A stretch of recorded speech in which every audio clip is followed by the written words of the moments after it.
retrouve pour la correction, stylo vert ou pas, hein, je ne suis pas là pour vérifier.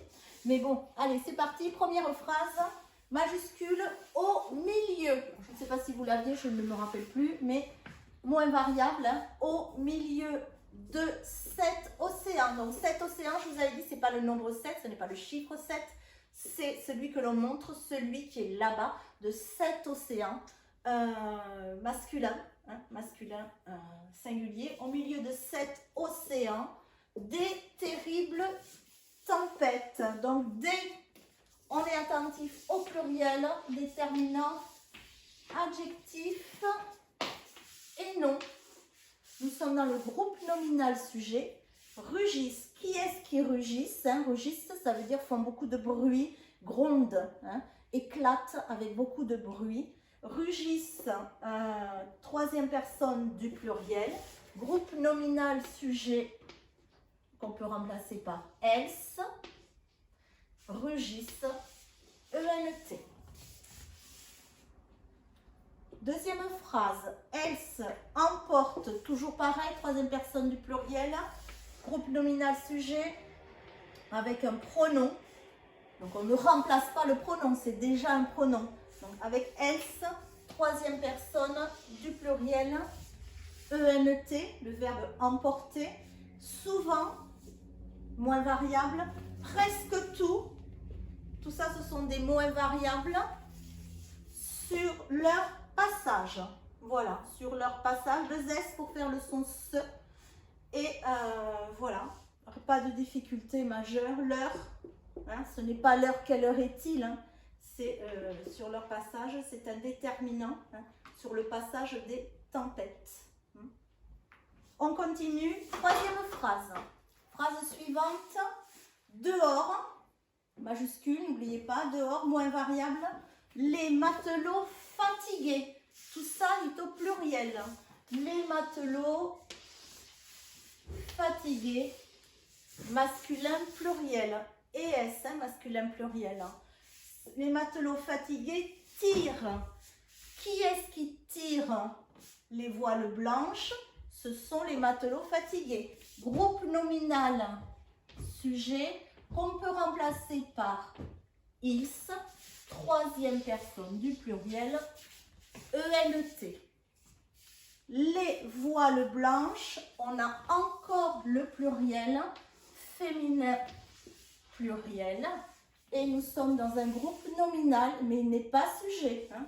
Déterminant, nom, adjectif, groupe nominal, mais qui n'est pas sujet.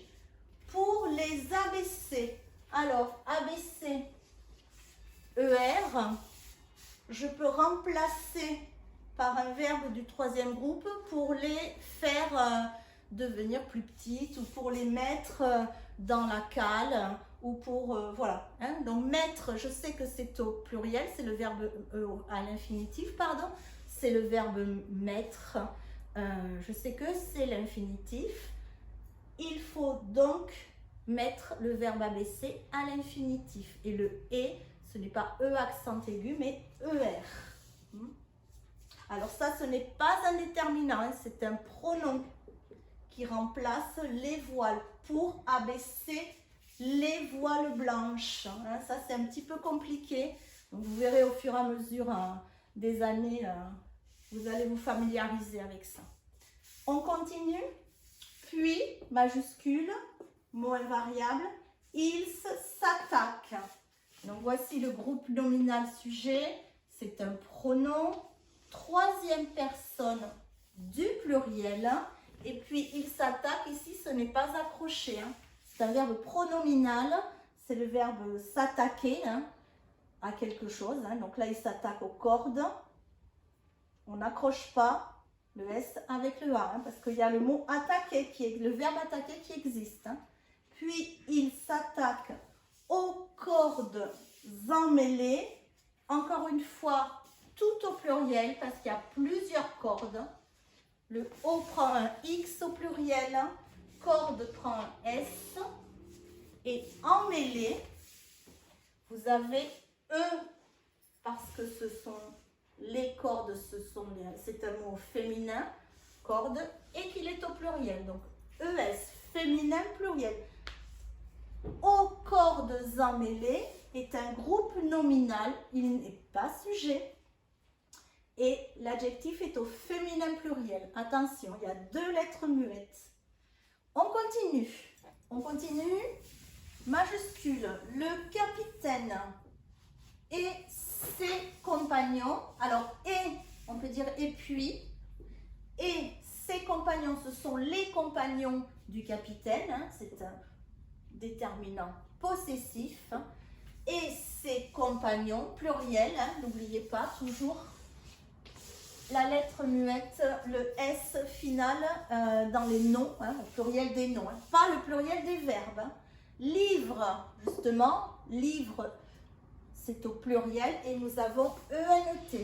Qui est-ce qui livre un incroyable combat? C'est le capitaine, ce sont les marins, excusez-moi, c'est le capitaine et ses compagnons. Donc tout ça, c'est le groupe nominal sujet, qu'on peut remplacer par ils. Alors le verbe, 3e personne du pluriel, ENT.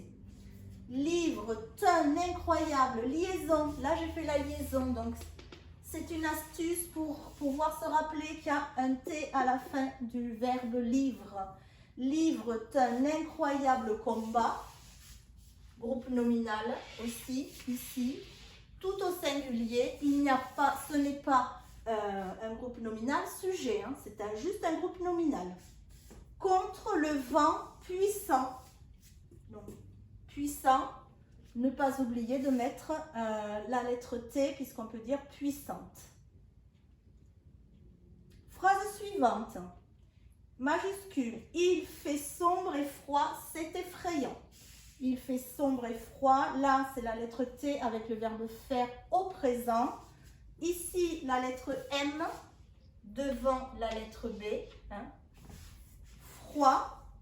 N'oubliez pas le D. Ça, c'est et puis aussi. Hein.